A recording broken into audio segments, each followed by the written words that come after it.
if I want to build for a particular industry, I might have worked in that industry, or I should have overall idea or experience like how that industry is operated and what I'm building. So if you are not clear that part, then those idea will be always on a paper. It will never going to part of reality. I believe it's unclear mind. And secondly, like, you want to build everything in a one. Today if you see Facebook, you see, oh, there are a lot of features, but it's not. It started in 2004, and after 20 years, 2 decades, you can see what they have built. But my point of view is a little bit different. Just give you in layman language, refrigerator was invented, but there is a theory Coca-Cola has made more money. One who have invented the refrigerator, in spite of them, the one who have sold the Coca-Cola have made more money because they got a solution. India is always service-based product more, like TCS, Infosys, all those are comes in this category. We never invented any programming language. Programming language used like .NET, C++, Java, all those invented by outsider. But India has adopted and created solution top of that and created more money. First learning was that if you are starting a business, after 3 months or 4 months, you must start preparing a team. The small work you can delegate, okay, that is necessary, okay, in any domain. Like if it's a service base, then also you need a team, because everything you cannot do. And if you keep that mindset on that, okay, I will do everything, at some point you will exhausted.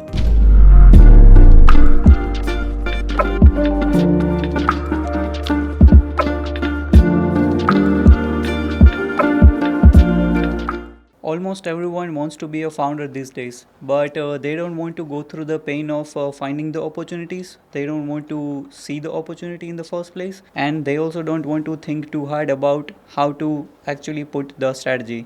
So that's why we started this show, and that's what we talk about and try to cover everything in the Network Breakout. So this show is about extracting the practical frameworks from founders who have already done that, been there. And if you are also want to try something on your own, then you should be watching this episode. So today's episode we have a special guest. He's a founder who actually built multiple projects. He also sold a lot of those products that he built, and he also went through the journey that every other founder goes through in order to reach to a point where he can tell us like a lot of practical insights. So we are going to talk about 3 things in this episode. First thing is the execution, second is the opportunity, and the third one and the most important part is the business element. So welcome Raj to our episode today. We're glad to have you.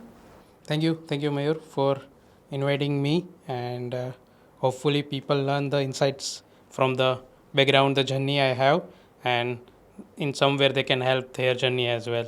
For sure. How are you feeling today? Everything good? Yeah, good. I mean, actually this is the first time I'm doing this, so a little bit nervous, but yeah, I mean, it's fine. Let's see how it goes, because I have watched a lot of podcasts. So when we watching, it feel like easy. I mean, but right now I'm sitting in that chair, so let's see.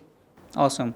So yeah, this episode is going to be about a couple of things. First of all, we'll start with your introduction. Then I'm going to ask you about your origin story.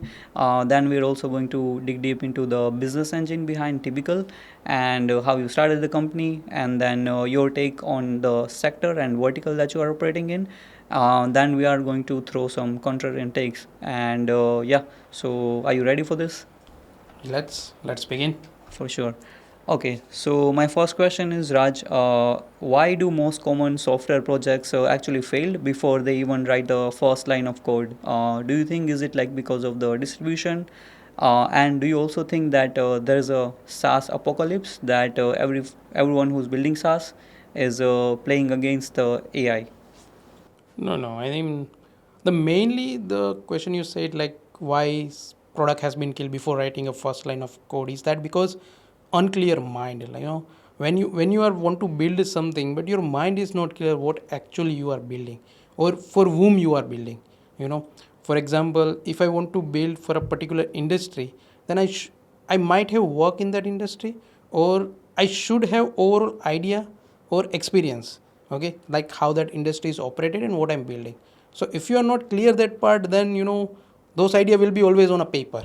It will never going to be a part of reality. So that is like first I believe it's unclear mind. And secondly, like you want to build everything in a one, today if we see Facebook, you see, oh, there are a lot of features, but it's not. It started in 2004, and after 20 years, 2 decades, you can see what they have built. Okay, but if you see the first version, then I'm not sure whether you have used that one, but before that, Orkut was there. I mean, if you people know that, okay, at that my era, Orkut was very famous. Okay, now it's dead, but it's a Google product at that time.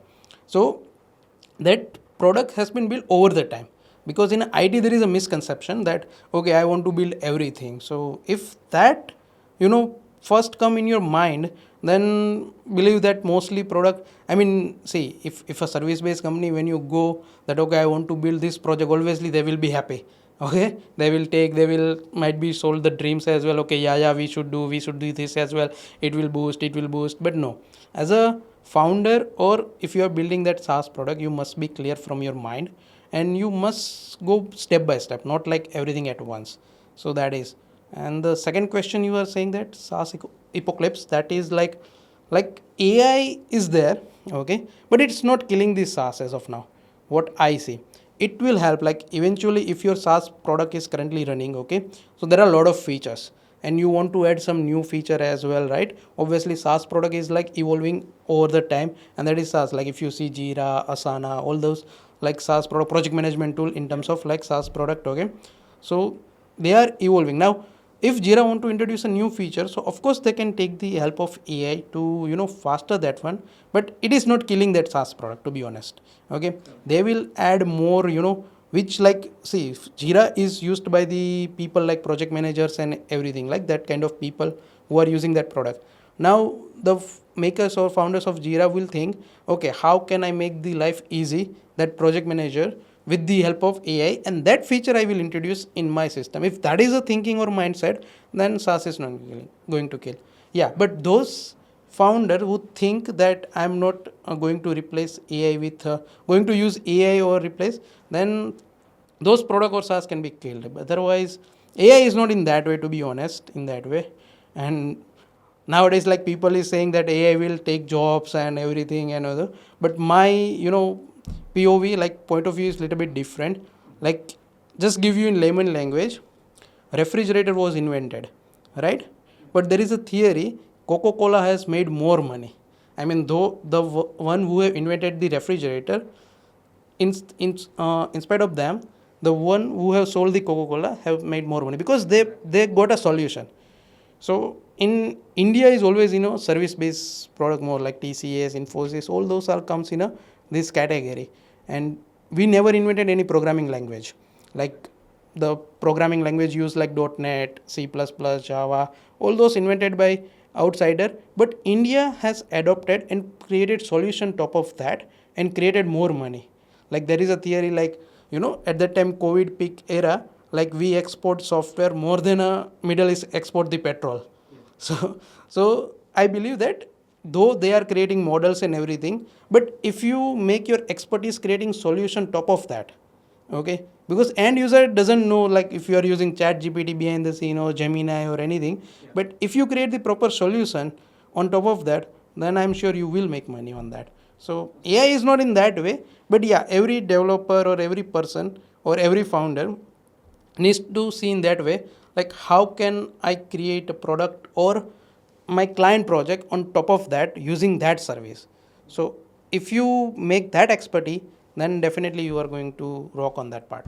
Okay, so I think if we have to extract the practical framework, then first one will be having a clarity, and the second one will be adaptability. So you have to go with the trend, you have to implement everything which is trending, and then you focus on what you are doing, right? Awesome. So my next question is, you went from backend developer to CEO, and now you're running a 40 to 50% company. So what was the first moment that you realized that okay, like this is not a coding career anymore, and it's just, now you are operating a real business? I mean, yeah, I started my journey in 2012 as a backend, like specifically I can say PHP developer. At that time PHP was there in my era, so started journey as a PHP developer. And then 2015 around, I moved to Ahmedabad joined a company called DRC System, and now it's acquired by Infibeam as well. It's a big one, and I work over there. Where the biggest my learning was becoming a problem solution part. Like I used to heard from my team lead that if you want to be only a developer, a particular person, then somewhere you get replaced. Like nowadays, I'm connecting those dots. When I heard the layoff news, or my friends are saying that okay, who have similar experience to mine, but I believe that when you don't become start becoming problem solver after certain experience, at some point you will start becoming irrelevant. So that learning I got from that my TL, and that day I started. So I always adding the PHP, after that Node.js, because at that time in Ahmedabad very few people, around like 2014 or 13, very few people work on a Node.js part. And in my company also, DRC company also, we are 22 member team alone PHP only. Overall strength was the 170 plus, but in that team also nobody knew this Node.js. And I believe like if you want to learn any language, then you must take any definition. Okay, that will help you a lot with the real time issues and everything. So the MCOOK idea, the restaurant management POS system, came in mind, and along with my job, I started building that product to in a new technology, Node.js and all. And then I used to run both my job and the learning app, because at some point I want to start my own business, because I want I had that in mind, not this kind of terms like startup, because at that time I didn't familiar with these terms as well. So I want to start this my own business, that is in my mind. But for that I am sure that I need to learn this kind of at least one skill should be strong. And I choose okay, I should be strong in a technical way enough, because if I want to create a IT company, and if I technical enough, then I can provide the solution, and then I can connect the other department. So that was my mind thinking. So the journey begins like 2015 to 17. I work in a DRC along with MCOOK product, and then I launch MCOOK, and I resign from my job as well. And but at that time I joined also a remote company, because I want little bit flexibility in work and everywhere. So I called company called Genia nowadays. It's an access control product. So I joined that company and running the MCOOK as well. And I connected around in India, specifically in Gujarat, 50 to 60 restaurant in different cities like Rajkot, Vadodara, Surat, and enriching my domain knowledge as well. And then with the MCOOK, I got opportunity with the Qatar, where someone has reached out with my POS system and they want to set up. So we used to set up from over here and there. And so in Qatar also we connected 15 to 60 restaurant. But that product was demanding. I mean, because restaurant product, one end is completely non-technical person. Like restaurant owner, if I click the button, and our idea was completely digitized basis. So if I click the button, the system should work. Now in between there are a lot of sometimes your problem, your printer get hang, paper are not there in printer. Even I used to get call that printer is not working, and when I check, so paper was not there. So this kind of I can't build the team. So that was my first learning, to be honest, in my journey, that team building is necessary. If you want to start a business, then team building is necessary. So that after the MCOOK, like 2021, started Tibicle as a service base with my two co-founder, Arjun, which is who is my cousin as well, and Sandeep, currently CTO of the company.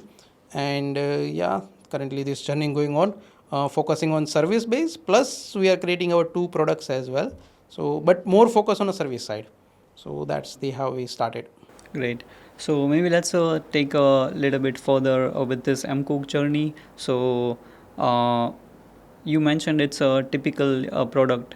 MCOOK is a typical product business, and now Tibicle is a service-based business. So what was that one learning that you got by operating a product, and something that you are also implementing into a service-based business? So one thing, as I said, like team building is necessary. When I working on a MCOOK, I used to do everything at my end, the customer meet, okay, the demo, then going that customer for a setup, like printer, the wiring, the cable, the hardware requirement, everything. So at that time, my thinking was to build it should be like I should build a team, okay, I have some extra earning as well. I should think that I should spend at that time, but that part I missed. So first learning was that if you are starting a business, after some point, like some in a sense, like after 3 months or 4 months, you must start preparing a team. Okay, the small work you can delegate. Okay, that is necessary. Okay, in any domain, like if it's a service base, then also you need a team because everything you cannot do. Okay, and if you keep that mindset on that, okay, I will do everything, I will do everything, at some point you will exhausted. Okay, and that will be more frustrating, to be honest. So first is that, and second, like the communication part. Okay, I in that domain particular, my client was completely non-technical, and I always used to explain via technical things. Okay, so and that also technique I implementing in my sales team as well. See, the end customer is either coming for a cost. If it's technical, then understand he is coming for a cost benefit. So you need to explain like how Tibicle help you to save this amount of work and your project is also get done. If that can convey, then that project is in. So same that like in MCOOK also, when I meet the owners, so they are completely non-technical, to be honest. Restaurant owners are like, and at that time generation was not changed, like they are far bigger, like older than me, like 10 years 15 years, and I used to do more technical stuff. So that two learnings, like you have to understand the perspective, what you are selling, in that way communication, so that the communication part is more important. Okay, and second is team building. That was the two big learning I get. Okay, so can you break down the journey where you got some learnings from operating a product versus operating a service based business? So, what was that learning and how did you implement that into Typical? So the two biggest learning are, first is like team building. Okay, so whether you any domain, I believe like after starting, like in a three months, the mindset should be I want to build a team and I want to delegate my work. Okay, if the mindset is that only I am doing everything, then you will get exhausted at some point. So make sure, yeah, the mindset is good. Okay, I can do better, but yeah, it should be you have to trust and delegate the work. So that is first, like team building is necessary. And second learning was the communication. In like starting of my MCOOK journey product, I used to explain more on a technical side on owner, where restaurant owner doesn't care. Okay, they are full like more than my age, and they are the non-technical person, and I'm explaining the technical part more. So that's the communication gap I see, and that the thing I also convey in Typical as well to my sales team, even my dedicated developers who are doing communication with client, that your communication should clear the mind of the person. Okay, so make sure, like in a Typical also, if I give you a small example, like if someone come that okay I want to build this, and if it's a fully technical person, then you need to explain where Typical can save a cost to build this thing. If that is convenable, then project is in. And if it's non-technical, then in a very layman language, okay, these are the only things you want to build. Simple. So that the two things I am learned from MCOOK, and still I'm implementing on Typical side. Awesome. So, let's. I think we covered a lot about your journey, your background, and how you build Typical. So, I also want to dig a bit deeper into the business engine, how you guys make money, how you guys run a team, and how you like find customers and everything. So, if we have to break down Typical's last 10 closed deals, so how many of those clients came from referral? How many of them were repeated clients, and how many were inbounds, or did you guys also seek on partnerships? Yeah, so in a referral, so mostly what happened, we start with the, as I said, like my method is a little bit different. So we start with the small phases, okay, and then modules get added and added in project. So for example, we worked on AI based creation app, right? Like the meeting is going on, he's recording the transcript, and after that it will automatically create task list for you and for me based on what we discuss. So that app started with like $3,000 something, and currently it's running more than $20,000 in just 8 month of span. Okay, because the modules getting added, they also get attraction and they get the clients accordingly and get it. So that's the referral coming, because we always focus on a quality part. Like if you look at our clutch review, there are 25 review and 5 star out of them. I mean, current rating is that in a Upwork also, in a typical profile particularly, 96% is our success score.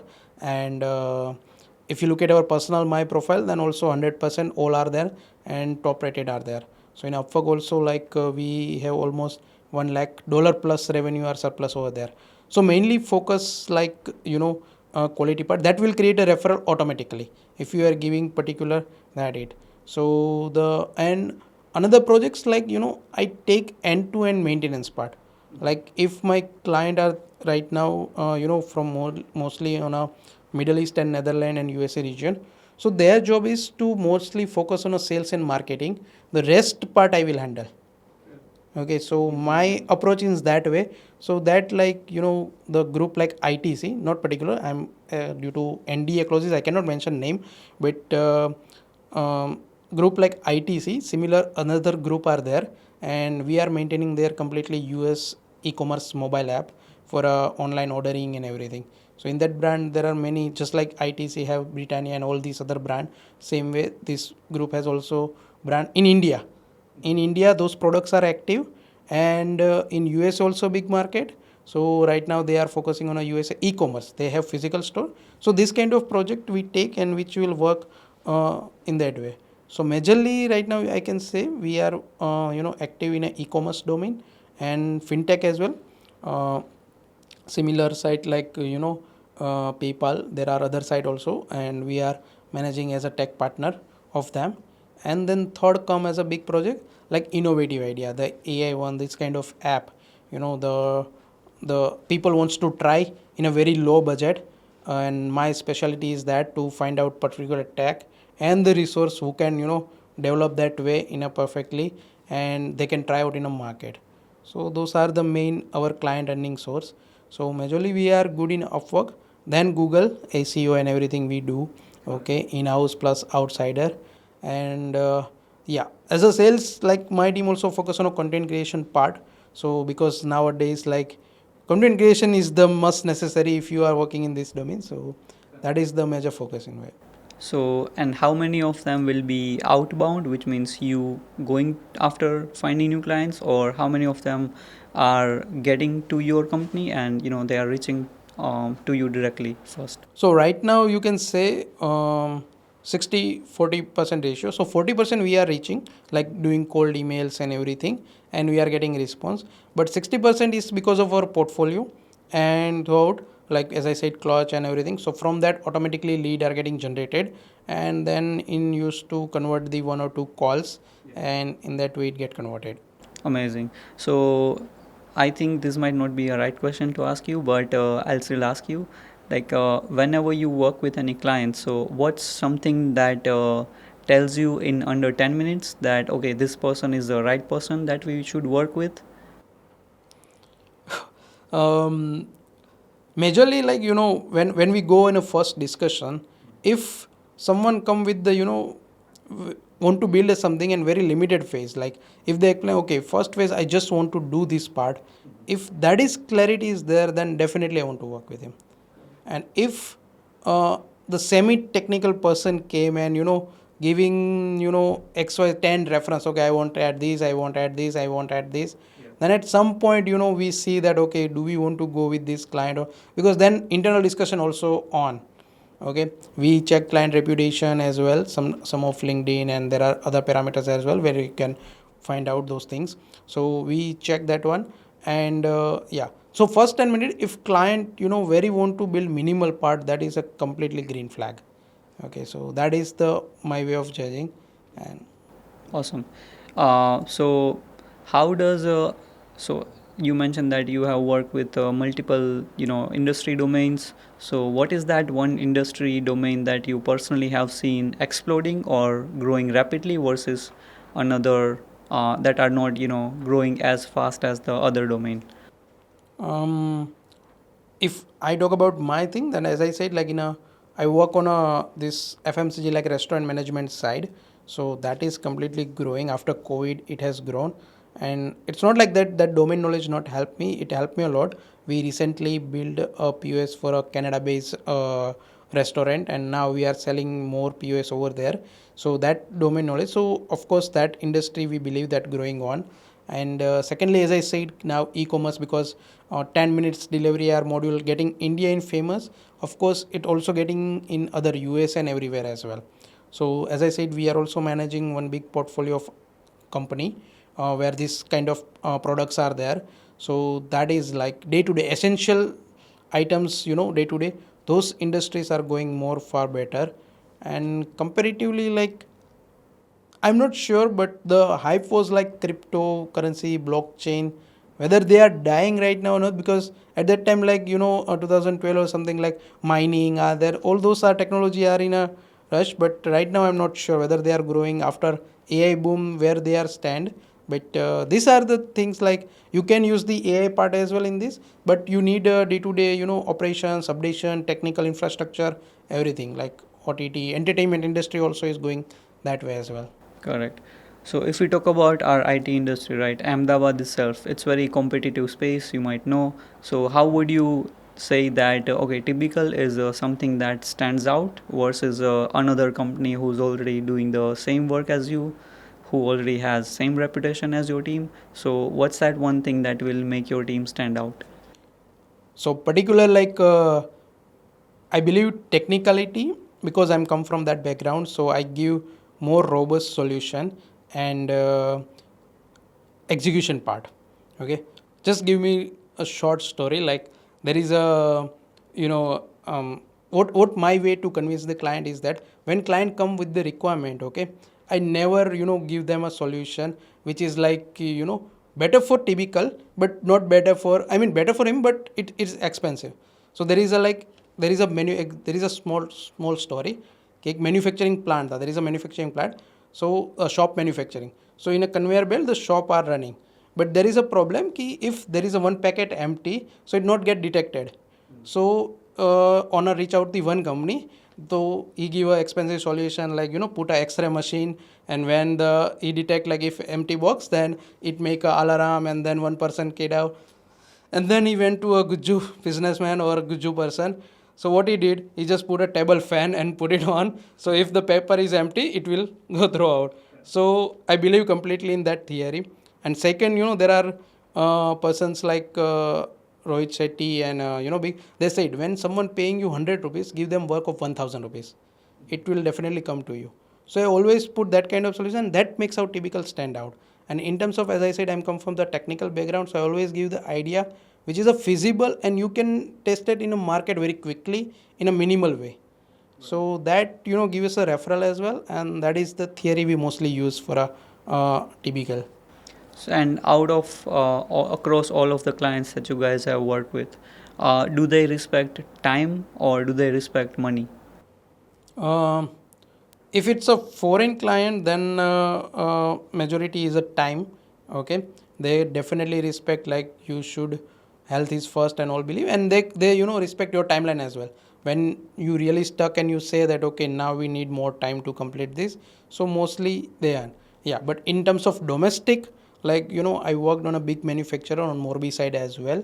So over there I believe the money factor is more, because they want to build as quickly implement. When we see that okay, if the software is on, then he can save this much amount of money. So at that time is they're more crucial. So for a foreign client, time is okay, but in a domestic, you have to, if you want to work on a domestic more, then you have to fulfill your commitment based on a time.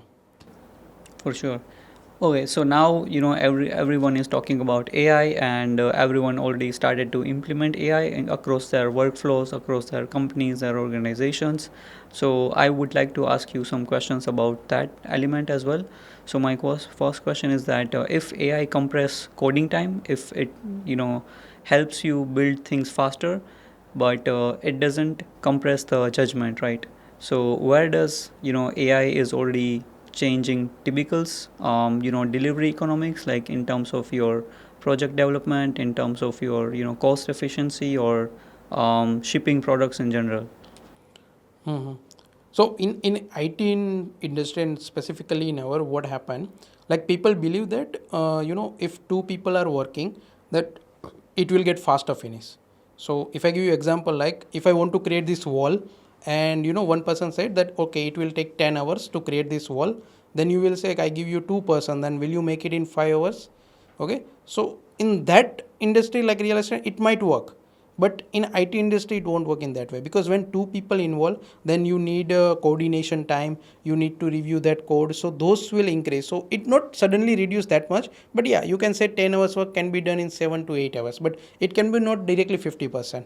Okay, so with the AI what I see and what typical as a typical what we are changing, um, in earlier we have role like, okay, you are a backend developer, you are a front end developer, you are a mobile app developer, but what I see that now you became, complete a single handed developer who can execute the whole end to end process, and it will save a time, because now you are saving time from coordination.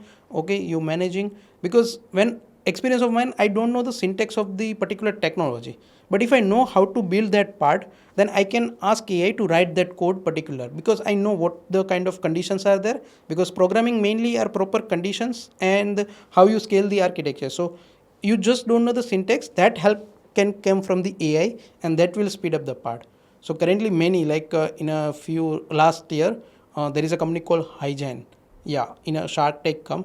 So they pivot very well, and I also try to follow that part as well. I am inspiring that part as well, that now in my company there is no role. When the client comes, I just connect my person and understand the requirement, and one technical assistant. Now we are competing like AI plus human, and it will build your MVP solution very quickly.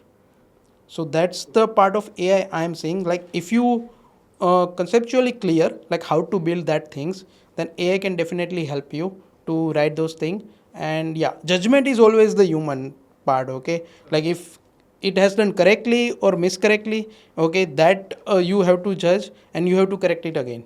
Okay, but if you are giving the 80% correct things, like I say, when you work with the AI, give everything what you know. For example अगर आपको पता है कि glass आधा खाली है, तो पहले से बोल दो कि भाई glass is half empty, and take the measure accordingly, so then you get the more better output. Makes sense. Yeah, so that is the way we are doing. Sure. And since you already covered a lot of topics around AI, so I would also like to ask some challenging things, especially from your clients.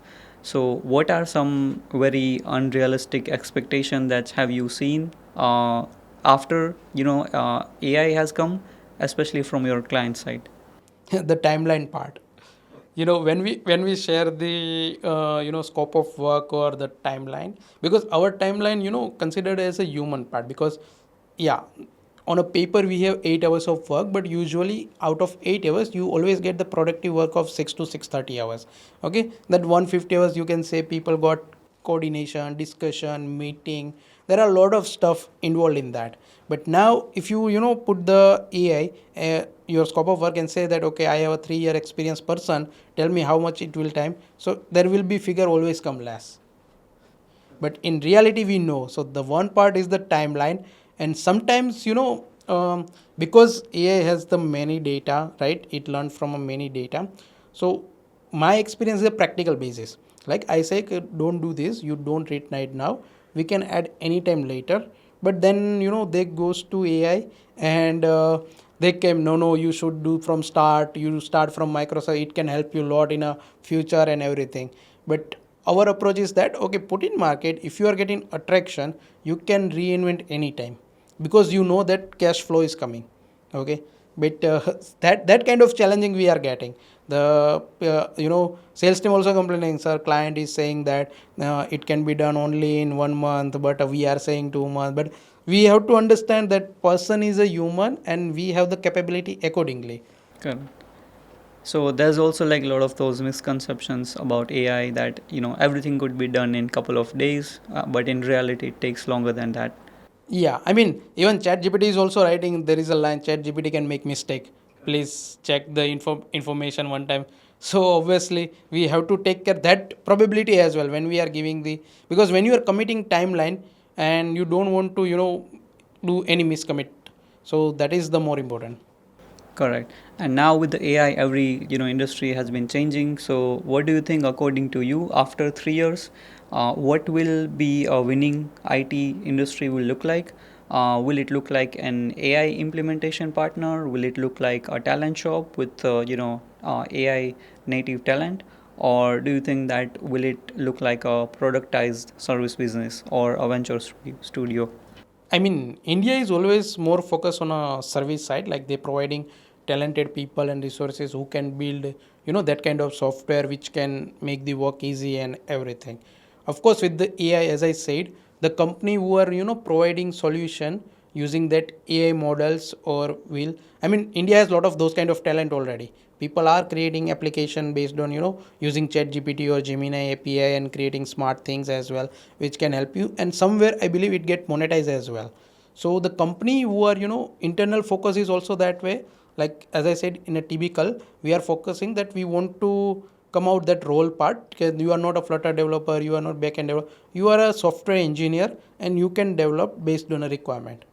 And we have this kind of AI tool which we are going to train based on our agent, the agent you are saying AI agent. So we trying to create those kind of agent, and with that we can create a whole flow. So if IT company doing that part, then I believe that somewhere it will align with the future when the AI became strong, the model became strong, and you are expert with that service. So when these two are getting matched, your revenue is going up. So obviously that part I am saying. And of course, who are in a product business, I mean, there is no particular like if you are doing product then you are going loss. No, if you have the product, then you also think like how you can ship the feature fast using these methodologies. Okay, how you can integrate AI with that. So any particular one vertical is not there, all can be success, but yeah, you have to be that open minded and you have to figure out your internal workflow where you can finalize this one, like how this whole ecosystem will work for you in terms of AI era. So that is, I believe that all vertical are good, but you have to find this one. Correct. So you mentioned workflow. So let's talk about your workflow as a CEO. So not as a developer, but as a CEO. Can you give me one example of a specific workflow that you have either automated or fully implemented AI with, like something in your day-to-day life or day-to-day work at your typical? So currently, I am working on that automation part. Like for example, we have created our own Aegis, project management tool. So in that, I have created my two agents, software and requirement analysis. So used to what that when sales team come up with one requirement, they want little bit fast answer like ballpark animation as well. So we created our own agent in a system prompt using Gemini and ChatGPT API on top of wrapper that, and then it used to provide the analysis. Then we also review quickly in that way. So those kind of automation we have done, so that help us a lot. Secondly, I mostly, as I said, on a execution part more. So I need my team communication can be improved and all. So we are creating like small smart application based on that. So give you example, like we internally we are using Discord for a communication and everything. So we are creating an application like everyday communication that my agent can pick up, and then he also help you to improve like grammatical mistake, the the tone. Sometimes when you are doing client communication, you must uh, maintain the tone. I mean, internally you can be angry, but you cannot write in a way, in that way that client understand. So it will give you the overall feedback like, okay, you can improve this one. So it's kind of self analysis as well. So those kind of automation I'm adding into right now typical. And of course, as I said, like every person should increase the productivity with the AI. So that is my main goal. But yeah, in top of that, you have to be there. It's not like you just enter the prompt and then go away. No, it's not in that way. Correct. No, that's a really interesting workflow. I like those, idea of the agents and communication, and it's good to know that you are using Discord even as a team, not Slack. So why not Slack but Discord? I mean, um, my the second co-founder Arjun is a younger one, and he used to play game in Discord. And when we argue, like if we do internal communication, we can use any platform. Like client को थोड़ी पता कि Slack ही चाहिए. I mean, there are some client who are in a Slack, but internally Discord is feel little bit vibe as well. And I believe top in a culture part. Like in my company, there is a rule like, okay, plan your work like you have to get out from 7. 7:37 you have to get out the office. Okay, I don't want you also be there, and I don't myself also. And Saturday Sunday we want to enjoy. Even if I'm planning event, okay, my HR always, I told her, finish in a Friday before the 7. Okay, Monday to Friday you plan. We don't want to call, like, for example, dinner party Saturday anyone. No, that is not a dinner party. That's you are saving your time.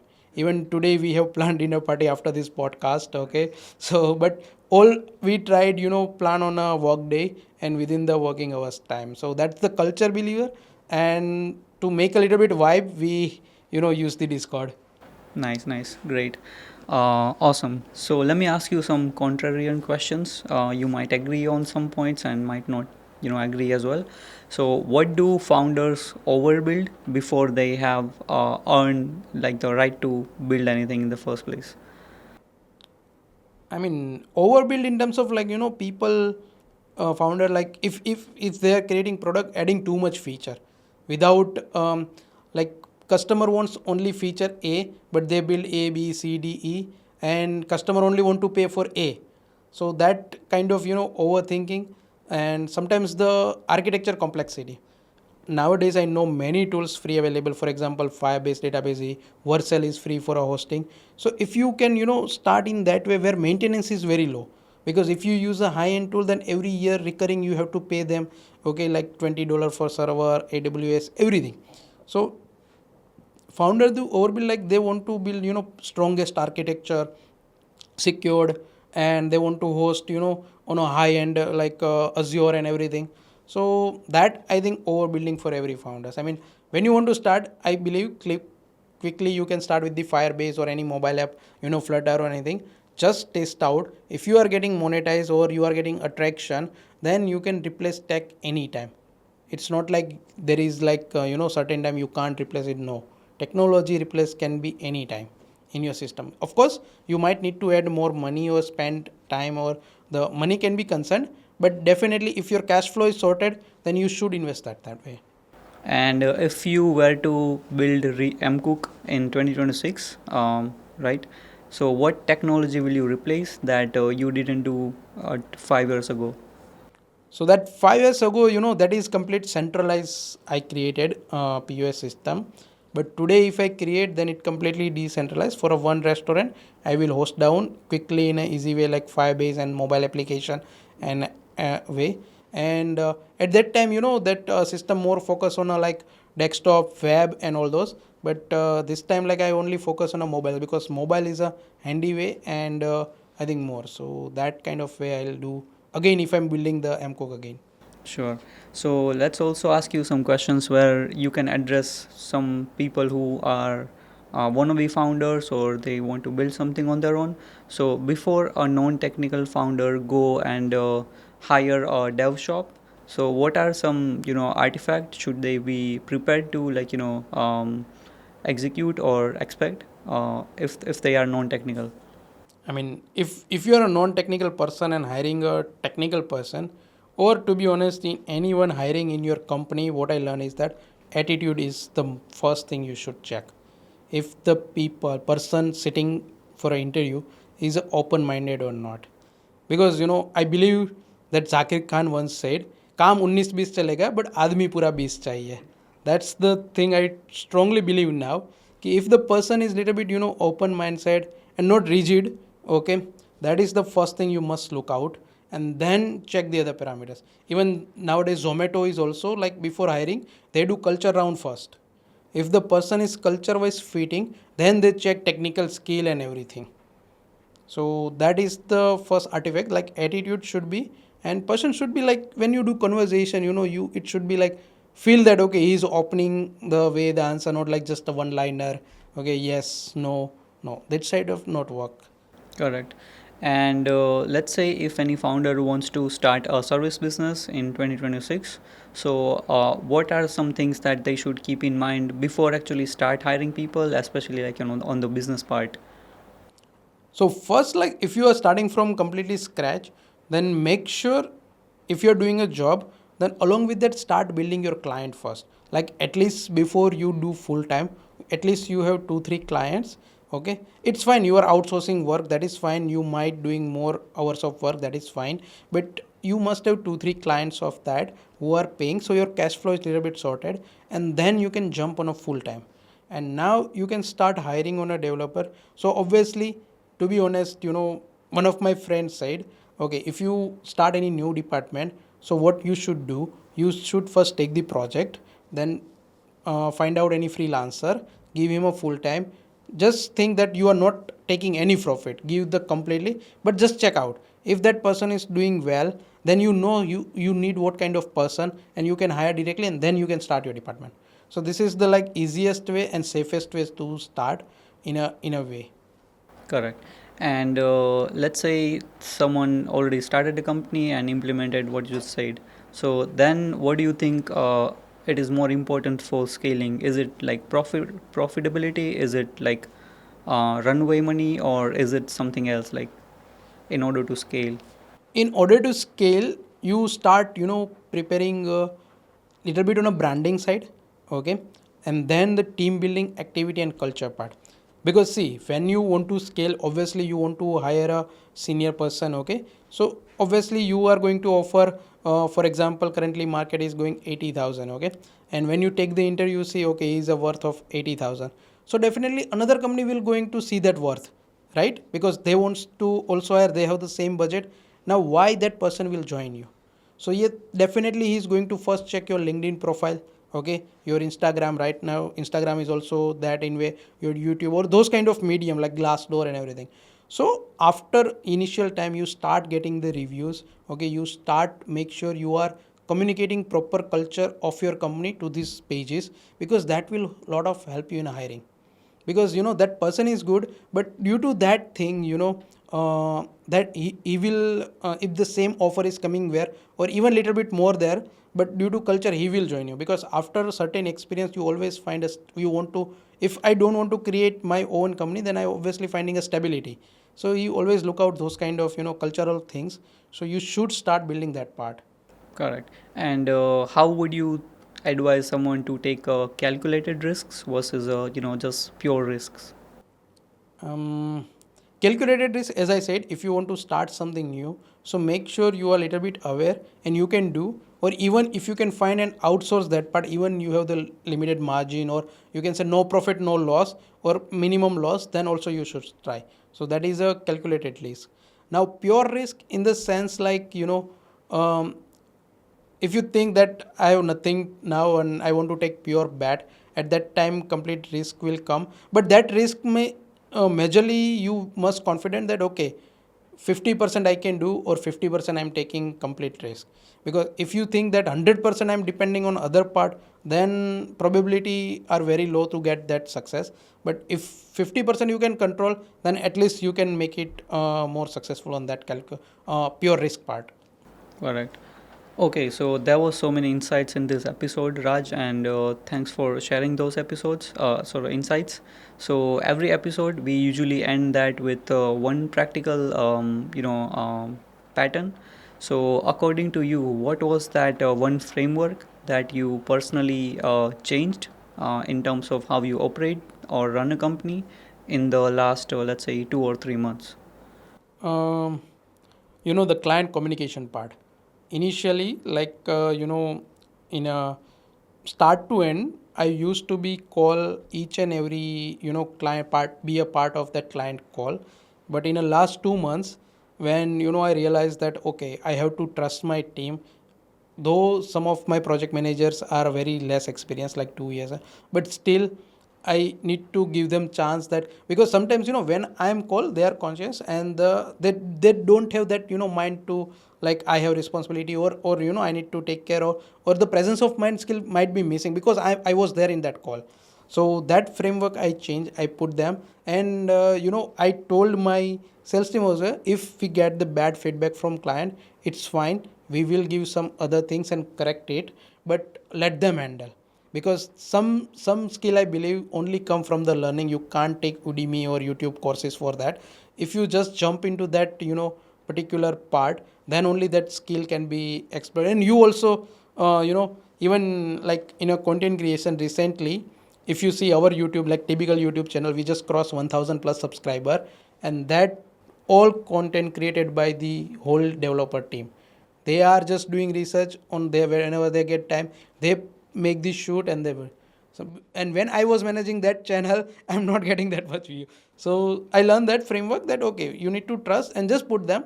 Might be you get some bad feedback, but that you can handle it. Correct. Awesome. So yeah, I think that's it. That's here we can wrap up our episode. But thank you so much, Raj, for doing this, and everyone who's watching this episode or whenever you are listening this anywhere, feel free to give us a follow and subscribe to our YouTube channel.